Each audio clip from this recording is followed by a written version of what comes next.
Bienvenidos a un nuevo video.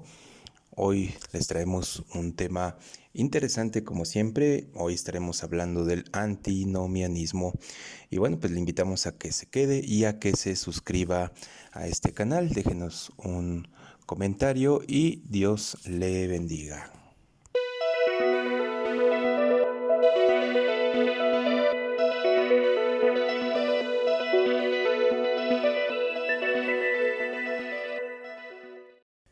Bien, pues el antinomianismo es una enseñanza surgida de la Reforma Protestante y formulada principalmente por Johann Agrícola, quien fue compañero de Martín Lutero allí en la Universidad de Wittenberg.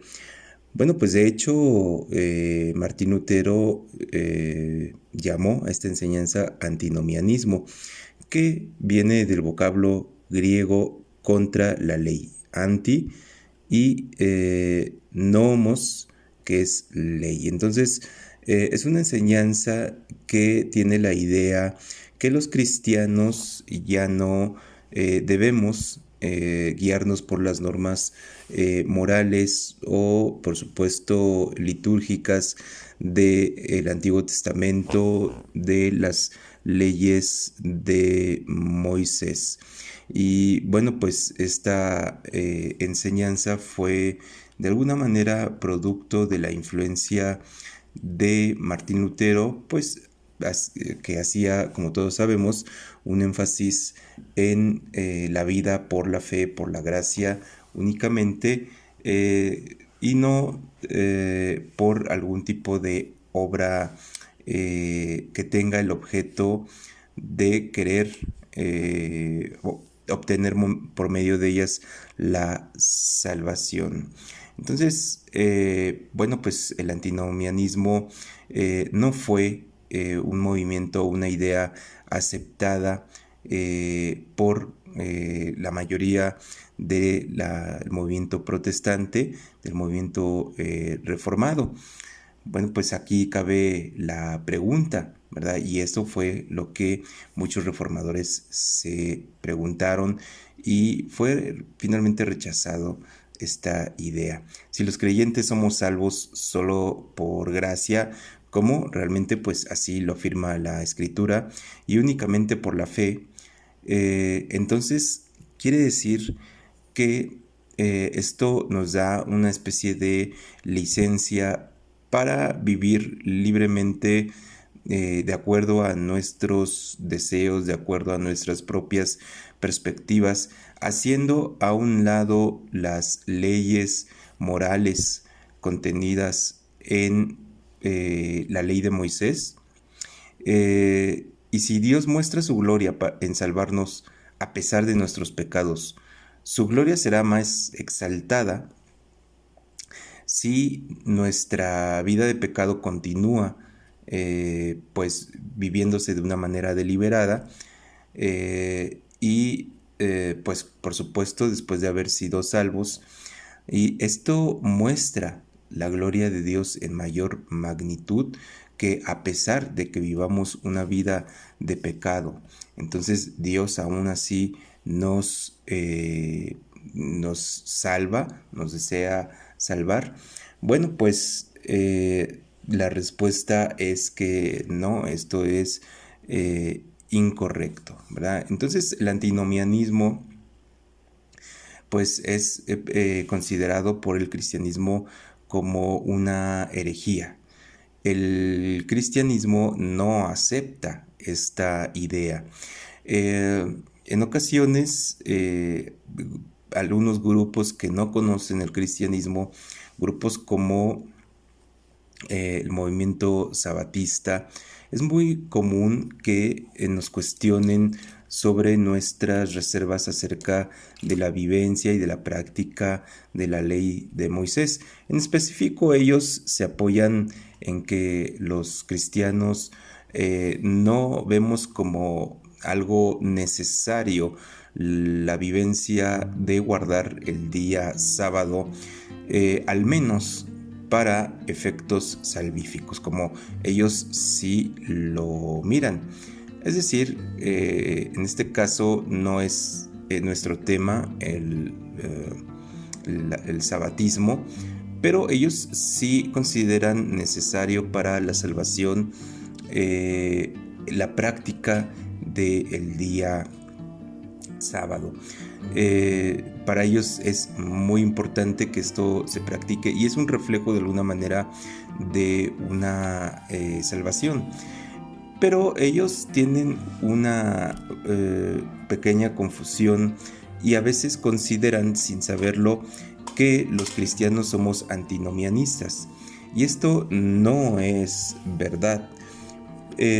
Por el hecho de que el día sábado es una fiesta de tipo litúrgica, mientras que nosotros consideramos que en la ley de la gracia, en el pacto de la gracia que hizo Jesús a través de su muerte y que nos limpia de pecado pues a través de su sangre o con su sangre, y que accedemos a esa salvación por medio únicamente de la fe y no por obras. Esto no significa, sin embargo, que los preceptos de la fe cristiana, incluida la de la gracia, no incluya o no esté dentro de la doctrina de la gracia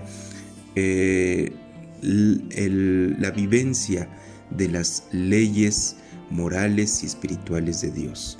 Realmente lo que los cristianos consideramos que Cristo abolió fue la ley ceremonial, ¿verdad?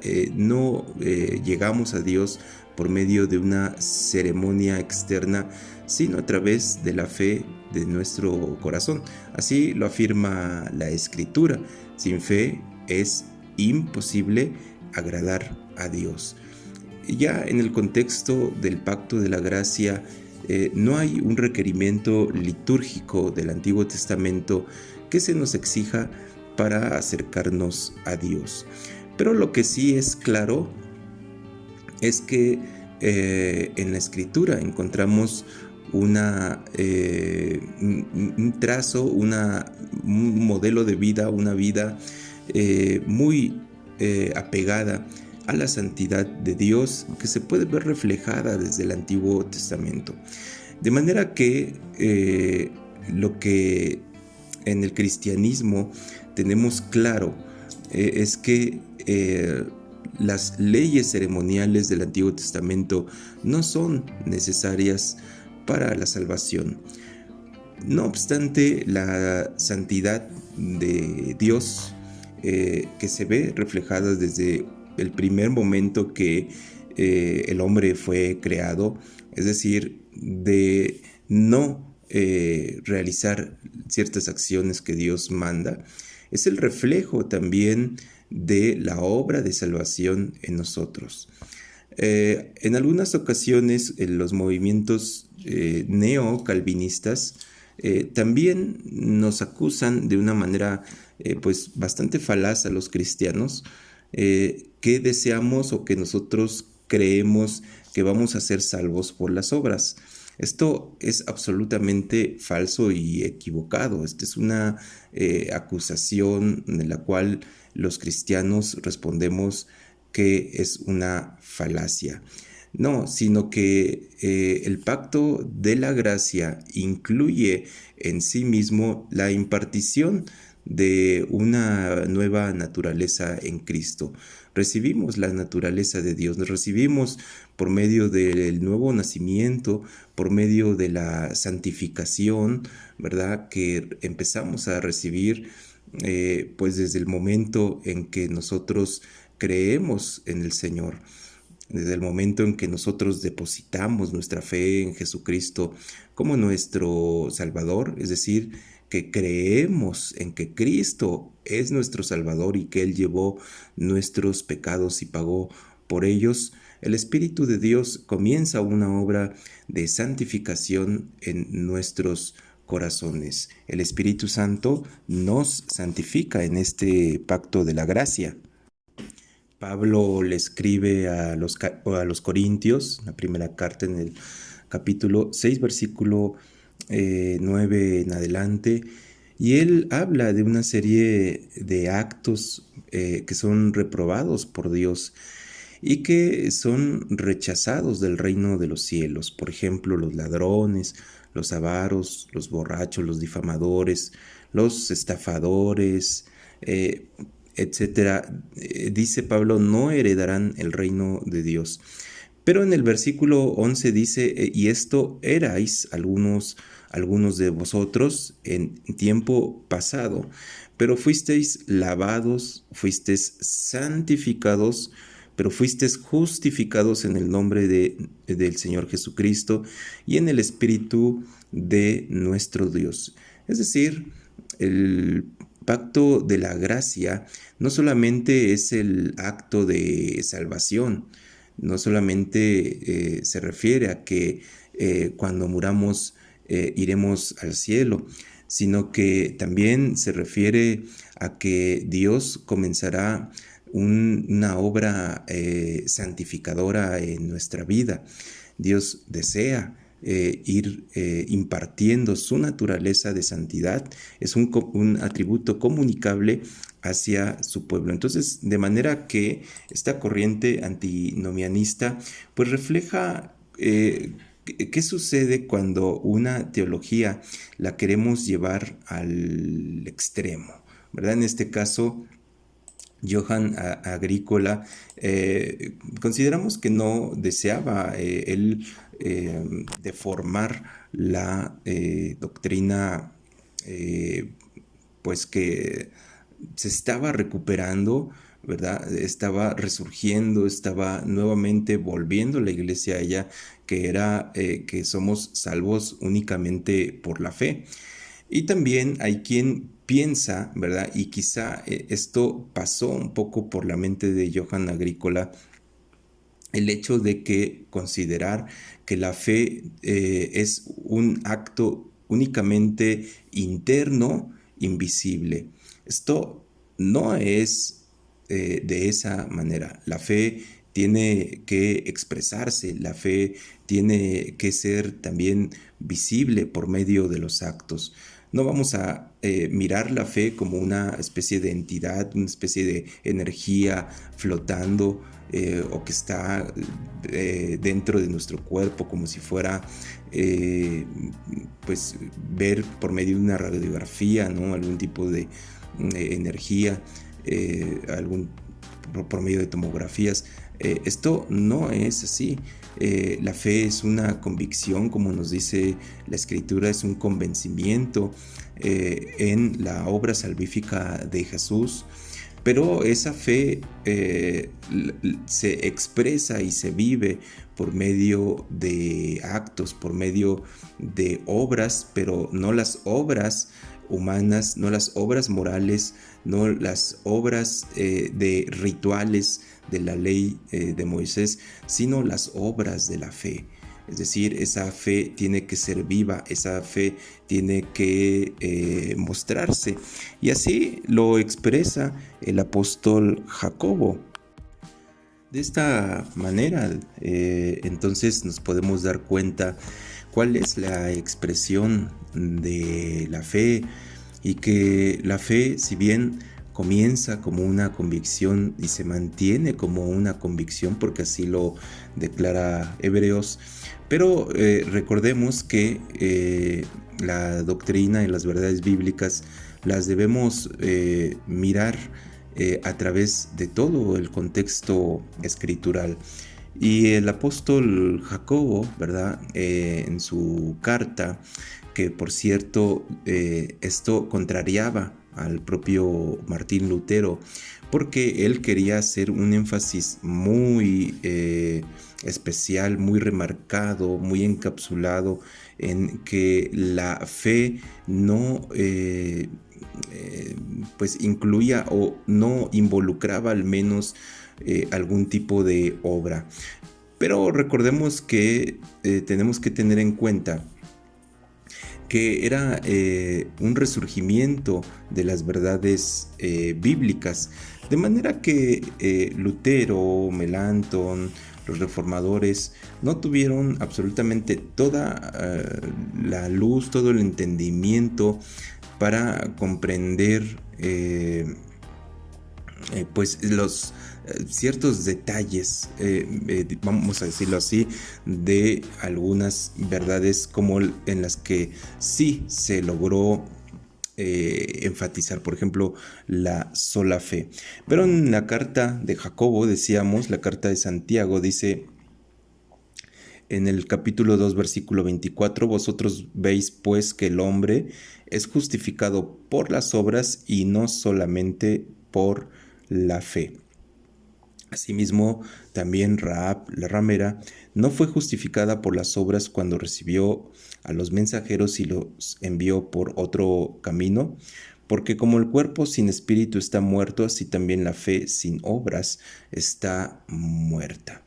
Bueno, también esto es una verdad que se incluye en la palabra de Dios y es tan verdadera como la epístola a los romanos, o es tan verdadera como el Apocalipsis, es tan verdadera como las epístolas petrinas, y tenemos que atender también a esta verdad.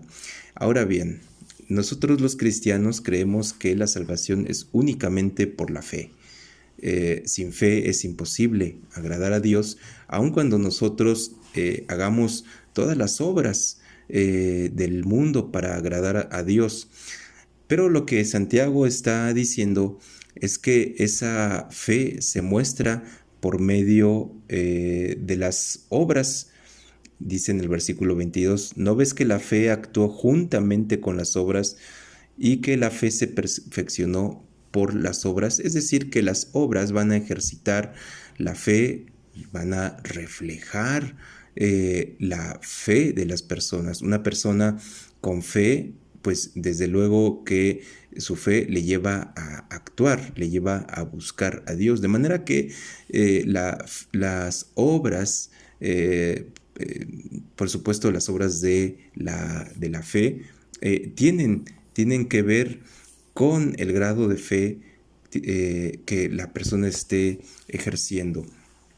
Si separamos estas dos de acuerdo a la revelación bíblica, tendremos un problema. Si creemos que la fe es algo pasivo, algo que no tiene ninguna evidencia externa, estaremos equivocándonos. Si consideramos que obrando cosas buenas, positivas, obras religiosas, pero que no incluyan la fe, también nos estamos equivocando. De manera que el antinomianismo, ¿verdad?, que estamos centrados en ello, quiso hacer un énfasis muy especial en la sola fe, pero llegó a un extremo y siempre los extremos son peligrosos. Primera de Juan, capítulo 3, versículo 4 al 8 dice, ustedes saben que Cristo se manifestó a fin de quitar los pecados y en Él no hay pecado. Todo el que permanece en Él no peca. Todo el que peca no lo ha visto ni lo ha conocido. Hijos míos, dice, que nadie los engañe. El que practica la justicia es justo, así como Él es justo. El que practica el pecado es del diablo, porque el diablo ha pecado desde el principio. El Hijo de Dios se manifestó con este propósito, para destruir las obras del diablo. Y ustedes pueden notar en el pasaje cómo las obras del diablo se oponen a otras obras, son como antagónicas a otro tipo de obras. Analizando el pasaje un poco, poniéndole simplemente algo de atención, dice, el que practica la justicia es justo. De manera que esto no es antagónico con lo que nos está planteando Jacobo en su carta o en la carta de Santiago, ¿verdad? En el castellano, sino que, mis hermanos, está perfectamente armonioso. El que ha vivido verdaderamente la fe en el Señor Jesucristo, el que ha recibido, ¿verdad?, el don de Dios por medio de la fe, que es Jesucristo y su obra salvífica, se aparta del pecado. La justicia de Cristo en él provoca que nuestra naturaleza comience, como dice Pablo a los Corintios, a ser santificada. Nosotros no podemos santificarnos a nosotros mismos, sino que es la palabra de Dios la que nos santifica. Es el Espíritu Santo también quien nos santifica. Jesús oró diciendo, santifícalos en tu palabra es verdad. Pero también habla más tarde el Nuevo Testamento de que el Espíritu es santificador, es decir, su misión, la misión del Espíritu Santo en la vida de los creyentes es que Él nos santifica de nuestros pecados. Algunos cristianos lo consideran como una santificación gradual, otros cristianos lo consideran como un acto único, ¿verdad? Espontáneo en el momento de la conversión. Bueno, este es otro detalle y este es otro tema, pero de cualquier manera que lo veamos, la obra de salvación incluye la santificación, y la santificación es un antagonista de el pecado. Entonces, el antinomianismo, ¿verdad?, no puede tener un sustento dentro del cristianismo. La enseñanza de la justificación solo por la fe no nos lleva a la idea de separar, de divorciar las obras de justicia y que la fe se muestre a través de las obras, pero no las obras de la ley de Moisés, no las obras ceremoniales, no las obras morales del ser humano que hace para acercarse a Dios, sino las obras de la fe. La fe es algo vivo, la fe es algo dinámico. Jacobo menciona, al igual que la carta a los hebreos, a esta gran mujer Rahab. Siempre a mí me llama la atención que se le dice Rahab, la ramera, pero entendamos que la Biblia nos quiere dar un mensaje, lo que fue Rahab, y que por medio de su fe, ¿verdad?, actuó para insertarse en el pueblo de Dios. Y dice, no fue justificada por obras cuando recibió a los mensajeros y los envió por otro camino. Claro, esas obras estaban siendo motivadas por la fe de Rahab. Así lo muestra la historia que podemos leer en el libro de Josué. Ella escuchó acerca de las maravillas de Dios y ella se convenció que el Dios de los hebreos era el Dios verdadero, y esa fe le llevó a actuar, ¿verdad?, en contra de las órdenes del imperio o de la ciudad en la cual ella vivía. Le llevó a renunciar, a hacer una renuncia de las costumbres, del estilo de vida que ella llevaba. Le lleva, ¿verdad?, incluso pues a jugarse la vida, porque pues Rahab estuvo en un cierto riesgo al esconder a aquellos espías. Y estos son obras, pero no obras de la ley de Moisés, no son obras morales, sino son las obras de la fe. Y esto es lo que tenemos que entender muy bien en este tema del antinomianismo. Vamos a leer otro pasaje que refuta esta idea.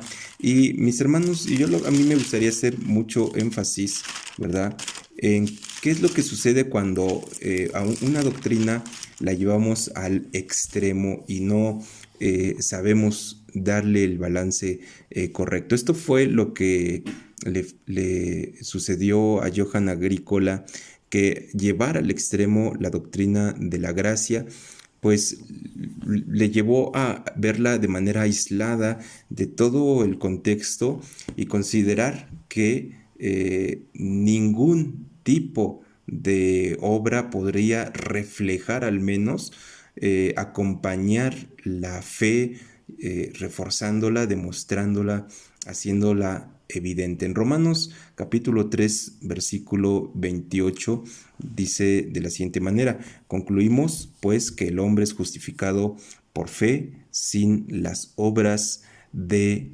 la ley. Efectivamente, pero está haciendo un claro énfasis a las obras de la ley, no a las obras de la fe, como si es el caso de Santiago. Recordemos que no podemos como cristianos poner libro contra libro y decir, bueno, Romanos es 100% inspirado y Santiago o Jacobo, la carta es 94% inspirada. Entonces, quiere decir que Pablo tiene la razón y no Jacobo.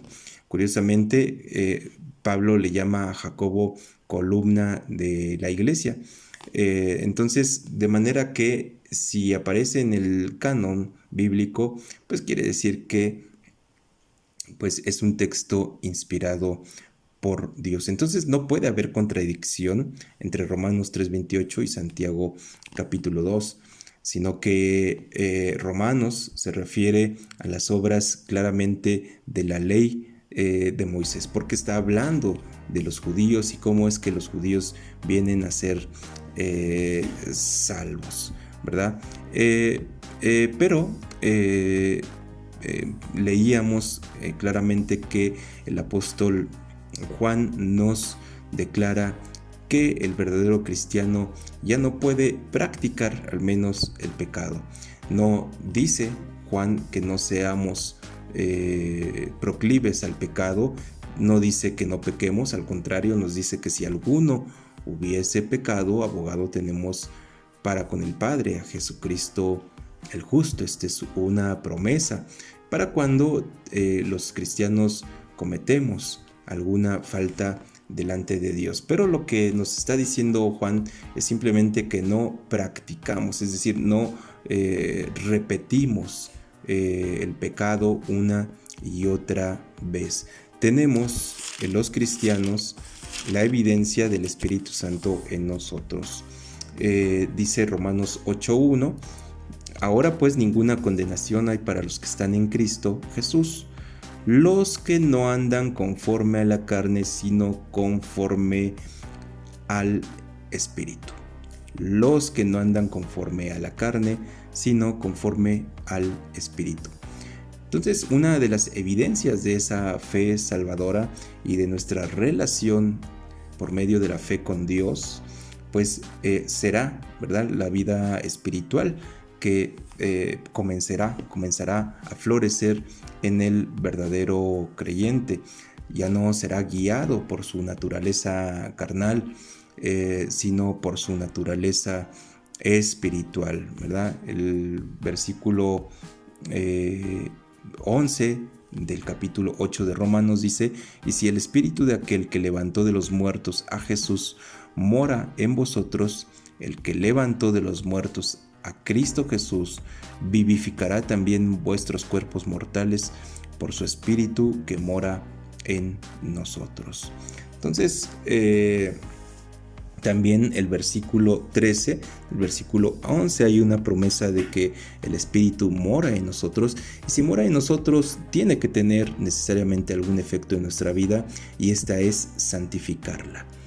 Eso es producir obras de justicia, no las obras de la ley que está separando Pablo en Romanos, entendámoslo, sino que son las obras de la fe. El Espíritu produce o hace que nosotros tengamos las obras de la fe, que es aquello, ¿verdad?, que por medio de lo cual nosotros somos salvos, la fe, de acuerdo a Efesios 2:8. En el versículo 13 dice Pablo: porque si vivís conforme a la carne, moriréis. Mas si por el Espíritu hacéis morir las obras de la carne, viviréis.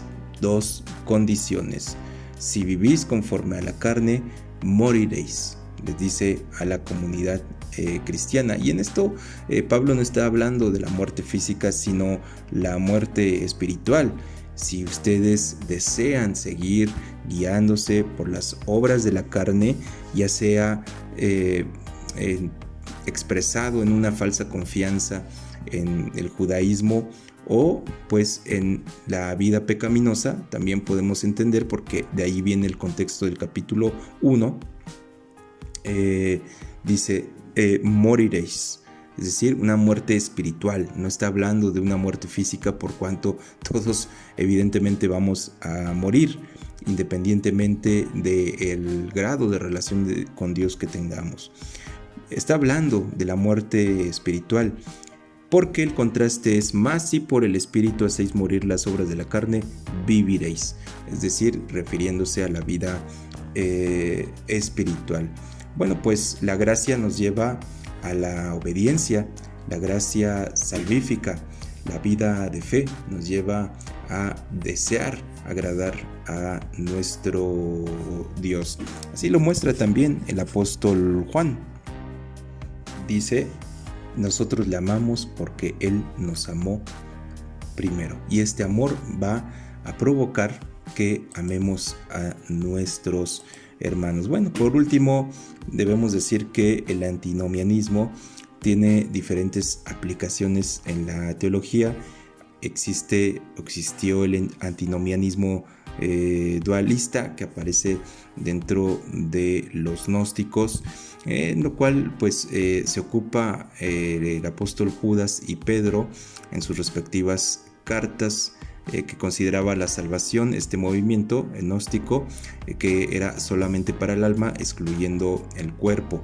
También existió el antinomianismo en el espíritu, haciendo un excesivo énfasis en los impulsos internos del espíritu, que niega la necesidad que la ley nos enseñe cómo debemos vivir. Es decir, Pablo dice: pero la ley es buena.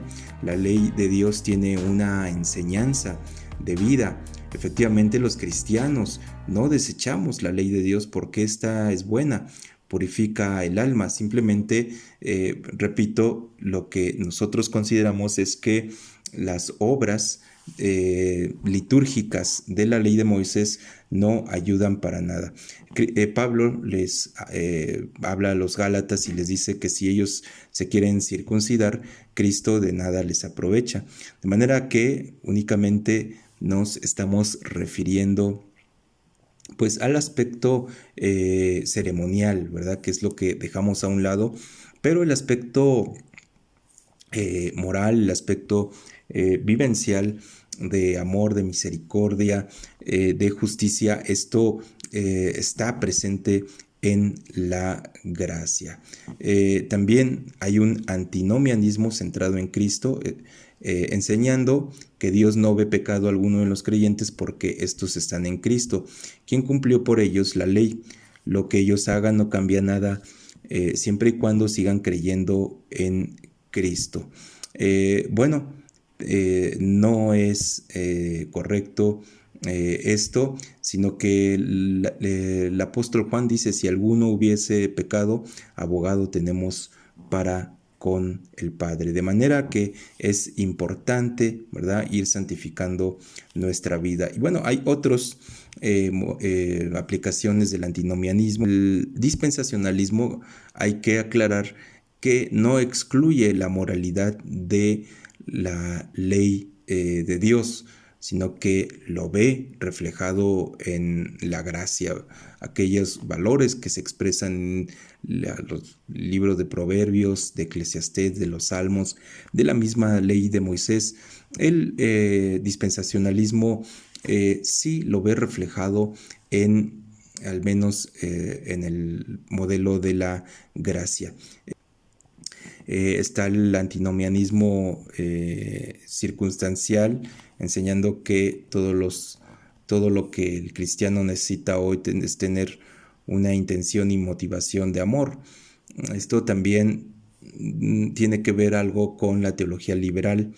Los 10 mandamientos, ellos dicen pues que sí los consideran dados por Dios, efectivamente, pero es una manera de aplicar el amor. Entonces, mientras amemos a nuestro prójimo, pues lo demás no tiene tanta importancia si nosotros amamos a nuestro prójimo. Bueno, dice la Biblia que el amor cubrirá multitud de pecados, pero no justifica entonces la vida de pecado, ¿verdad? Entonces es una tendencia incorrecta, porque no veríamos reflejado la obra santificadora del Espíritu Santo, y esto nos llevaría a una idea contraria, a querer vivir por las obras, demostrando un amor filantrópico. Y esto no es de esta manera. Bueno, pues ahí está, mis amigos y hermanos, que es el antinomianismo. Esta palabra significa contra la ley, es decir, que es el movimiento que excluye las leyes, principios de la ley de Moisés, de la vida cristiana. Es, digamos, extremar y llevar al extremo la doctrina o la enseñanza de la gracia. Bueno, pues espero que haya sido de su agrado.